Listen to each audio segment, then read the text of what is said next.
नमस्कार दोस्तों, YouTube के महाविद्या ज्योतिष चैनल में मैं पंडित गुरुराज आप सभी दर्शकों का एक बार फिर से स्वागत करता हूं। दोस्तों, YouTube के महाविद्या ज्योतिष चैनल के माध्यम से मैं लाल किताब और ज्योतिष से जुड़ी हुई जानकारी समय समय पर आप तक पहुंचाता रहता हूं।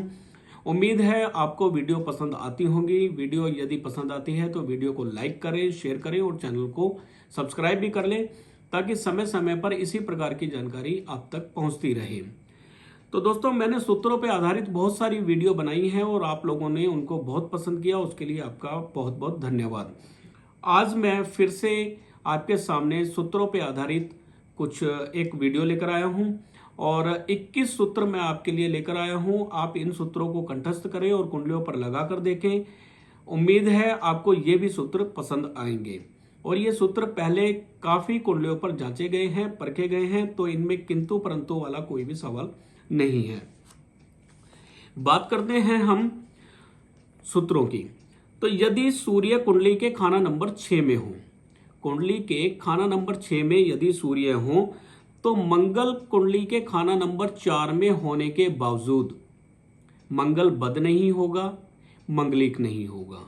और ऐसे इंसान की माथे की लकीर को चुराकर कोई भी उसका काम, कारोबार, रोजगार, रिजक खराब नहीं कर सकता है। यानी मंगल बद का कोई भी बुरा असर ऐसे इंसान पर नहीं होता है।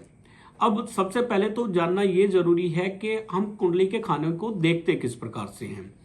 लगन भाव कुंडली का खाना नंबर 1 है और लगन भाव से जब हम एंटी क्लॉकवाइज गिनती करते हैं तो अगला खाना खाना नंबर 2, फिर उसके बाद 3, फिर 4, 5, 6, 7, 8, 9, 10, 11, 12 इस प्रकार कुंडली के खाने होते हैं। और जब मैं कहता हूं कुंडली के खाना नंबर 6 में बैठे हुए सूर्य, तो लगन भाव से एंटी क्लॉकवाइज गिनती करते हुए, जहां पे लगन शब्द लिखा है वहां से एंटी क्लॉकवाइज गिनती करते हुए आप छठे खाने में आएंगे। तो हम बात कर रहे थे यदि सूर्य खाना नंबर 6 में हो तो मंगल खाना नंबर 4 में बैठे हुए मंगल बद नहीं होंगे, मंगलिक नहीं होंगे। यानी ऐसे लड़के लड़की के लिए मंगलिक लड़की ढूंढना कोई जरूरी नहीं है और ऐसे इंसान का काम, कारोबार, रोजगार हमेशा उत्तम रहेगा, उस पर किसी भी तरह का बुरा प्रभाव नहीं आएगा। राज दरबार यानी सरकारी दौलत से ऐसा इंसान बेफिक्र रहता है यदि सूर्य खाना नंबर 6 में हो। लेकिन ऐसे इंसान में गुस्सा अत्यधिक मात्रा में होता है, यानी बात बात पर ऐसा इंसान बहुत जल्दी गर्म हो जाता है, यानी गुस्सा बहुत जल्दी आता है ऐसे इंसान को। सूर्य यदि छठे भाव में हो तो व्यक्ति चाल चलन का लाख माड़ा क्यों ना हो, लाख बुरा क्यों ना हो, लाखों स्त्रियों से क्यों ना उसके संबंध बनते हो, लेकिन उसका उसके रोजगार, उसके रिजक पर कोई भी बुरा प्रभाव नहीं पड़ेगा। अमूमन देखा गया है कि लाल किताब में जो बताया गया है कि जब भी इंसान चाल चलन का खराब हो तो उसका प्रभाव उसकी सेहत पर, पत्नी की सेहत पर या रोजगार पर पड़ता है। लेकिन छठे भाव में अगर सूर्य हैं तो ऐसा इंसान चाल चलन का कितना भी बुरा क्यों ना हो, लाखों स्त्रियों से संबंध क्यों ना रखता हो, उसका बुरा प्रभाव उसके काम, कारोबार पर नहीं पड़ेगा। सूर्य यदि 6वें भाव में हो तो राज दरबार से उत्तम संबंध होंगे। ऐसे इंसान के ताल्लुकात जो है सरकारी लोगों से होंगे, उच्च पदस्थ लोगों से होंगे और उनसे वह इंसान लाभ पाता होगा। सूर्य यदि 6वें घर में हो तो अमूमन पैदाइश इंसान की नान के घर में होती है या हॉस्पिटल में होती है, लेकिन अपने पुश्तैनी घर में कभी भी उसका जन्म नहीं होगा। पुश्तैनी घर से बाहर ही उस इंसान का जन्म होगा। पैदाइश के वक्त पिता की हालत और घर बार उत्तम होंगे, मगर पापी ग्रहों के वक्त जब लगन भाव में, वर्षफल में लगन भाव में अगर राहु आ जाए या शनि आ जाए तो उस समय हालात में गिरावट आने लग जाएगी और यह गिरावट लंबे समय तक रह सकती है। और ये गिरावट दूर कब होगी, जब उस इंसान के घर में, जातक के घर में लड़का पैदा होगा। यानी जिसकी हम कुंडली देख रहे हैं उस इंसान को जब लड़का पैदा होगा तो पिता के हालात भी उत्तम होंगे और उसके खुद के हालात भी उत्तम होते चले जाएंगे। सूर्य यदि 6वें घर में हो तो जातक कई बार सरकारी नौकरी करेगा, छोड़ेगा, मगर लड़के की पैदाइश के बाद वह जो भी कार्य कर रहा होगा उसमें वह कोई तब्दीली नहीं होगी और वही कार्य को आगे बढ़ाएगा। यानी बार बार आप चेंज होने वाली जो स्थिति थी, बार बार जो उसका काम चेंज हो रहा था, वो अब पक्का हो जाएगा और एक ही कार्य को वह अंत तक करेगा। सूर्य छठे घर में हो तो सरकारी नौकरी कई बार छूटती है, कई बार लगती है, कई बार छूटती है, कई बार लगती है, या उसके जो काम है वो बार बार तब्दीली होती रहती है, उसमें काम बदलता रहता है। तो छठे घर में सूर्य होने पर जब ऐसे इंसान के घर में लड़का पैदा हो जाए तब ऐसे इंसान का कार्य स्थिर होगा और वह जो भी उस समय काम कर रहा होगा, चाहे वो सरकारी हो चाहे गैर सरकारी हो, वो उसी कार्य को वह आगे बढ़ाएगा, उसी से लाभ लेगा लड़का पैदा होने के बाद, और हमेशा फिर उसी कार्य को वो करेगा। और यहां पे एक और चीज बताई गई है कि बार बार काम बदलने की आवश्यकता उस इंसान को नहीं पड़ेगी। सूर्य छठे भाव में हो और लड़का पैदा हो जाए उस इंसान के। सूर्य यदि छठे घर में हो तो दुनियावी 3 कुत्तों की सहायता करने से वह इंसान और भी ज्यादा तरक्की करेगा। दुनियावी 3 कुत्तों में से किसी एक की भी सेवा वह इंसान करे तो वह बहुत लाभ पाएगा। अब दुनियावी 3 कुत्ते कौन हैं? दुनियावी 3 कुत्ते हैं ससुर घर जवाई कुत्ता, बहन घर भाई कुत्ता और दोहता यानी बेटी का लड़का। ये 3 रिश्ते जो हैं लाल किताब में इन 3 रिश्तों को दुनियावी 3 कुत्तों के संदर्भ में देखा गया है।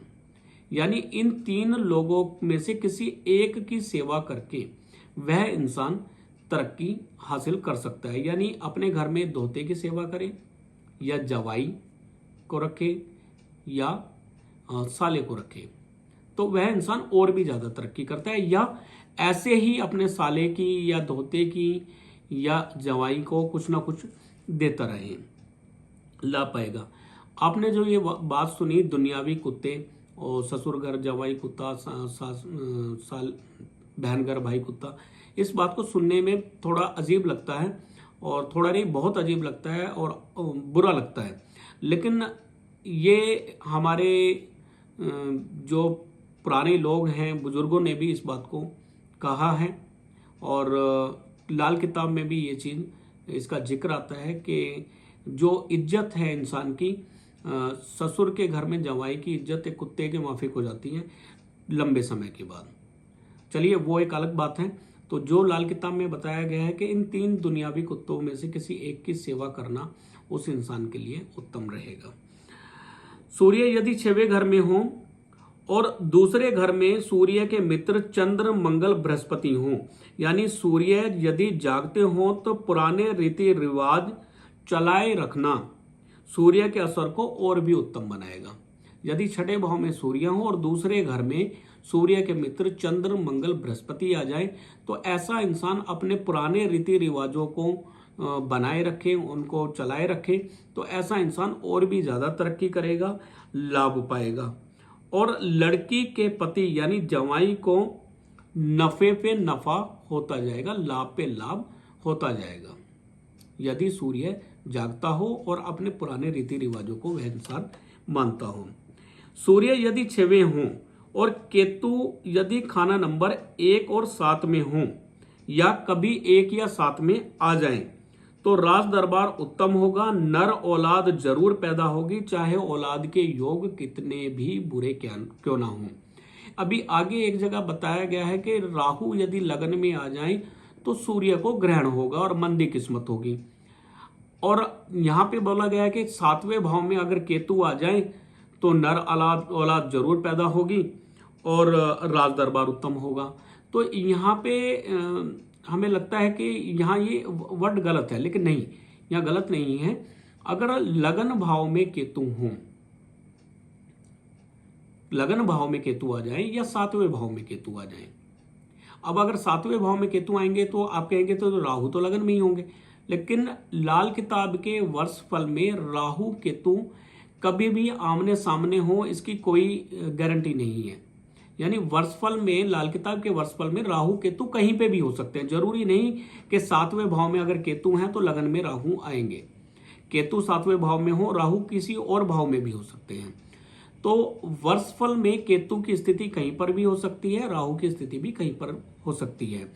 तो जब छठवें घर में यदि सूर्य हो और केतु यदि खाना नंबर 1 या 7 में जन्म कुंडली में हो, या वर्षफल में खाना नंबर 1 या 7 में आ जाएं, तो राज दरबार उत्तम होगा, नर औलाद जरूर पैदा होगी, चाहे औलाद के योग कितने भी खराब क्यों ना हो। सूर्य यदि 6वें घर में हो, अकेले बैठे हुए हो, तो अपने दुश्मन ग्रह यानी केतु की चीजों पर मंदा असर देंगे।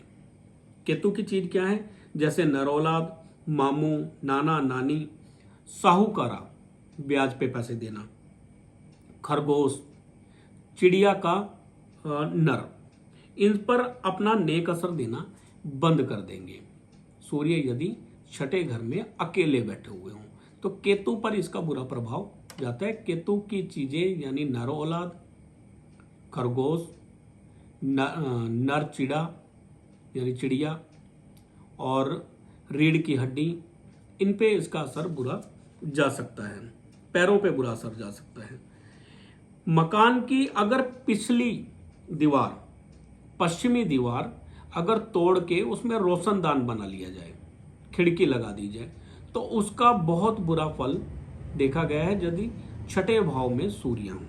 सूर्य यदि 6ठे भाव में हो तो मकान की पिछली पश्चिमी दीवार तोड़कर रोशनी करना हठधर्मी का असूल सूरज की आग से घर और उसके जिस्म को भी जला देगा। यानी 6ठे भाव में अगर सूर्य हो और पिछली दीवार को तोड़ के रोशनदान बना लिया जाए तो घर में आगजनी की वारदात हो सकती है, जिस्म अग्नि से जलने का डर बना रहेगा। रात का आराम और बुढ़ापे में नजर और लड़के का फल मंदा हो जाएगा। यानी 6ठे भाव में अगर सूर्य बैठे हो तो पिछली दीवार तोड़ के रोशनदान बिल्कुल भी नहीं बनाना है, पश्चिम की दीवार को तोड़ के रोशनी का प्रबंध बिल्कुल नहीं करना है। यदि सूर्य 6ठे घर में हो, कुंडली के 6ठे घर में अगर सूर्य हो और केतु की कारक मामू, औलाद और खुद अपनी सेहत पर मंदे असर के वक्त बंदर को गुड़ और चींटियों को बाजरा देना अति उत्तम रहेगा। अब यहाँ पे उपाय की बात चल रही है कि यदि 6ठे भाव में सूर्य का प्रभाव केतु पर पड़ रहा है, यानी औलाद पर बुरा प्रभाव पड़ रहा है, औलाद नहीं हो रही है या औलाद को प्रॉब्लम है, औलाद की सेहत को लेके प्रॉब्लम है या अपनी सेहत को लेके प्रॉब्लम है या मामू की सेहत ठीक नहीं है, तब ऐसे समय पे खुद अपनी सेहत भी खराब होने पर बंदर को गुड़ खिलाना और भूरी चींटियों को बाजरा डालना अति उत्तम उपाय रहेगा। केतु की बेजान चीजों के मंदे असर के वक्त, केतु की बेजान चीजें, बहुत सारी चीजें घर में केतु की हो सकती हैं, उन पे अगर बुरा असर जा रहा है, सूर्य के 6ठे भाव में होने पर केतु पर अगर बुरा असर जा रहा है तो ऐसे में बुध को नेक करना उत्तम फल का होगा। यानी आप तोता पाले तो उत्तम फल का रहेगा, तोता रखना यहाँ पे उत्तम फल का रहेगा, लेकिन याद रहे बुध 5वें, 9वें या 11वें भाव में ना हो। सूर्य यदि 6ठे भाव में, बुध को उत्तम बहन की सेवा करने से, बेटी की सेवा करने से भी बुध को उत्तम किया जा सकता है। तो बुध यदि उत्तम हो तो केतु पर बुरा प्रभाव अब नहीं होगा। यदि सूर्य 6ठे भाव में हो और राज दरबारी यानी सरकारी खराबियों के वक्त, सूर्य यदि 6ठे भाव में हो और लगन भाव में अगर राहु आ जाए या शनि आ जाए तो सरकारी क्षेत्र में हानि होने की संभावना रहती है, सरकार से हानि होने की संभावना रहती है। और ऐसे वक्त में चंद्र की चीजें यानी चांदी, दरिया का पानी कायम करना उत्तम फल का रहेगा। अगर सरकार की तरफ से आपको कोई नुकसान हो रहा है, राज दरबारी संबंध आपके खराब हो रहे हैं, लगन भाव में अगर राहु आ गए हैं और सूर्य के 6ठे भाव में अशुभ फल आपको मिल रहे हैं, तब आप घर में बरसात का पानी रख सकते हैं, दरिया का पानी रख सकते हैं, चांदी का घोड़ा बना के, घोड़ी बना के रख सकते हैं, चांदी घर में रख सकते हैं गंगा जल में डुबाकर, इसका बहुत उत्तम फल मिलेगा। और साथ ही साथ शाम की रोटी बनने के बाद आग को दूध से बुझाना कच्चे दूध का छींटा मार के आग को बुझाना भी उत्तम फल देगा। और यहाँ पे बुरे प्रभाव जो सूर्य छठे भाव के मिल रहे हैं वो आपके ठीक होंगे। सूर्य छठे घर में हो और दूसरा घर खाली हो, यानी सूर्य सोए हुए हो। अगर छठे भाव में सूर्य हो और दूसरा भाव खाली है तो सूर्य सोए हुए माने जाएंगे।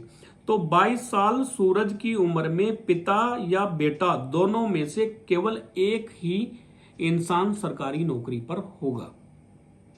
यदि छठे भाव में सूर्य है और दूसरा भाव खाली है तो सोए हुए सूर्य के समय 21 से 22 साल की उम्र में सूरज के समय में पिता या पुत्र में से दोनों में से कोई एक ही सरकारी नौकरी पे कायम रहेगा।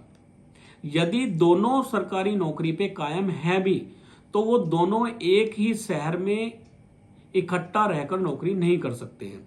यानी एक इस शहर में होगा तो दूसरा 4-5 शहर को छोड़ के दूसरे शहर में होगा। दोनों इकट्ठा एक ही शहर में सरकारी नौकरी पर नहीं रह सकेंगे। पिता की उम्र तक जातक पिता पर भारी रहेगा, जिसके लिए धर्म स्थान यानी मंदिर में कुत्ते की खुराक की चीजें देना उत्तम रहेगा। कुत्ते के लिए धर्म स्थान में दूध देना, बिस्किट देना ये अच्छा रहेगा। किसी मंदिर में, किसी गुरुद्वारे के कुत्ते को कोई चीज देना अच्छे फल का रहेगा। सूर्य यदि 6वें घर में हो और दूसरा घर खाली हो तो जातक के 11वें साल में उम्र, पिता की उम्र शक्की रहेगी। यानी छठे भाव में अगर सूर्य हो और दूसरा घर खाली हो तो पिता की उम्र 11वें साल में 21 से 24 साल के समय में शक्की रहेगी। यानी इस समय में पिता को कुछ भी अरिष्ट होने की संभावना रहेगी। जातक को धर्म स्थान में कुछ ना कुछ देते रहना चाहिए।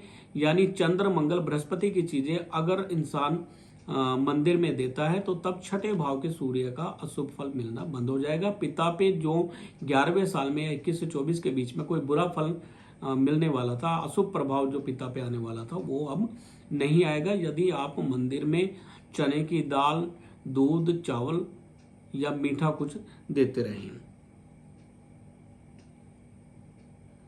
सूर्य यदि 6वें घर में हो और 5वें भाव में शनि, राहु, केतु हो और चंद्र बुरा हो जाए, चंद्र 8वें भाव में, वृश्चिक राशि के 8वें भाव में चले जाए, नीच हो जाए चंद्रमा, या चंद्र के साथ में केतु आ जाए, चंद्र बुरे हो जाए, तो जब अगर चंद्र बुरे हो जाए तो 21, 11, 22 साल पिता के लिए अति हानिकारक होता है, बहुत बुरा समय होता है पिता के लिए। सूर्य छठे भाव में हो, खाना नंबर 5 में अशुभ ग्रह, पापी ग्रह आ जाए, शनि, राहु, केतु आ जाए, चंद्रमा भी अशुभ हो जाए, बुरे हो जाए, यानी 8वें भाव में चले जाएं, या चंद्र बुध के साथ में आ जाएं, चंद्रमा 12वें भाव में चले जाएं, चंद्र के साथ केतु आ जाए, तो चंद्रमा अगर बुरे हो जाएं तो 21वां साल, 22वां साल या 11वां साल पिता के लिए अति अरिष्टकारी होता है। सूर्य यदि छठे भाव में हो और 12वें भाव में शनि बैठे हुए हों तो अब शुक्र का फल खराब होगा। यानी स्त्री पे स्त्री मरती जाए, तलाक हो जाए, स्त्री छोड़कर चली जाए, ये बुरे फल देखने के लिए मिल सकते हैं। यानी स्त्री पे स्त्री की मृत्यु हो जाए या तलाक, स्त्री छोड़ के जाती जाए, ये बुरे फल देखने के लिए मिलेंगे यदि छठे भाव में सूर्य हैं और शनि 12वें भाव में बैठे हुए हैं। सूर्य यदि 6वें भाव में हो और मंगल 10वें भाव में हो तो लड़के पे लड़का मरता जाए, यानी अब पुत्र संतान, केतु पे इसका बुरा फल मिलेगा, संतान पे संतान मरती जाए, लड़के पे लड़का मरता जाए, यानी नर औलाद पे इसका बुरा प्रभाव आएगा। और ऐसे समय में जमीन की तह में अगर कोई भट्टी बनाई हुई है तो उससे और भी बुरा फल यहाँ पे देखने के लिए मिलेगा। तो जमीन की तह के अंदर आग का प्रबंध ना हो, कोई भट्टी जमीनी ना हो, सिरहाने चावल या दूध रखकर सुबह किसी जरूरतमंद को या किसी गरीब को दान करते रहने से लड़के के ऊपर जो बुरे फल मिलने वाले थे उनसे बचा जा सकता है। केतु पे बुरा फल जो होने वाला था उससे बचा जा सकता है। यानी मंगल अगर 10वें भाव में हो और सूर्य 6ठे भाव में हो तो ऐसे इंसान को रात को सिराने चंद्र की चीजें यानी चावल दूध रखकर सुबह दान करना चाहिए। सूर्य यदि 6वें भाव में हो और बुध 12वें भाव में हो, 12वें भाव में बुध हो, 6ठे भाव में सूर्य हो, तो राज दरबार गर्क मंदे नतीजे देखने के लिए मिलेंगे। राज दरबार से हानि होगी, जेल यात्रा होने की भी संभावना है, सरकार से हानि की संभावना रहेगी और ऐसे इंसान को ब्लड प्रेशर की बीमारी से बुरे नतीजे देखने को मिलेंगे, सेहतमंदी होती होगी, ब्लड प्रेशर की बीमारी ऐसे इंसान को होगी। सूर्य यदि 6ठे भाव में हो और शनि राहु खाना नंबर 1 में आ जाएं तो किस्मत को ग्रहण होगा। सूर्य 6ठे भाव में हो और राहु लगन में आ जाएं या जन्म कुंडली में लगन में हो या गोचर में लगन में आ जाएं या वर्षफल में लगन में आ जाएं तो किस्मत को ग्रहण होगा। पैदाइश के वक्त पिता की हालत चाहे उत्तम हो मगर राहु के लगन में आने पर या शनि के लगन में आने पर एक दफा जरूर ग्रहण लगेगा और मंदा जमाना होगा, ग्रहण का मंदा जमाना होगा, धन की हानि होती होगी, सरकार से हानि होती होगी, सेहत की हानि होती होगी। जो औलाद पैदा होने पर, अब जातक को जब औलाद पैदा होगी तब उसका असर कम होगा या वर्षफल में केतु खाना नंबर 7 में आ जाए या केतु खाना नंबर 1 में आ जाए। अब केतु खाना नंबर 7 में आएंगे तो आप तो कहेंगे कि राहु तो लगन में ही होंगे, नहीं, वर्षफल में अगर केतु खाना नंबर 7 में आएंगे तो राहु जरूरी नहीं है कि वो लगन में हो। लाल किताब के वर्षफल में राहु केतु आमने सामने नहीं चलते हैं। तो केतु अगर लगन भाव में आ जाए या केतु खाना नंबर 7 में आ जाए तब, या जातक को लड़का संतान पैदा हो जाए तब इस ग्रहण से मुक्ति मिलेगी। तो ये कुछ सूत्र मैंने आप तक पहुंचाए सूर्य के खाना नंबर 6 में होने पर जो जो बुरे फल मिल सकते हैं, कब कब बुरे फल मिलेंगे, वो सूत्र मैंने आपके सामने रखे हैं। उम्मीद है आज की वीडियो भी आपको पसंद आई होगी। वीडियो को लाइक करें, शेयर करें और चैनल को सब्सक्राइब भी कर लें ताकि इसी प्रकार की जानकारी समय समय पर आप तक पहुंचती रहे। और दोस्तों, यदि आप अपनी कुंडली दिखाना चाहते हैं तो स्क्रीन पर दिए गए नंबर पर आप कांटेक्ट कर सकते हैं। व्हाट्सएप पे अपनी डेट ऑफ बर्थ, टाइम और बर्थ प्लेस आप लिखकर भेजें और कुंडली की जो फीस हमारी देखने की है वो फ़ोन करके पता कर लें और उसको आप गूगल पे, फ़ोन पे या पेटीएम करके भेज सकते हैं। अकाउंट नंबर भी हमारा ले सकते हैं। तो फिर मिलेंगे अगली वीडियो में। वीडियो को लाइक जरूर करें, शेयर करें और चैनल को सब्सक्राइब भी कर लें ऐसी ही जानकारी आगे भी पाने के लिए। फिर मिलते हैं। नमस्कार।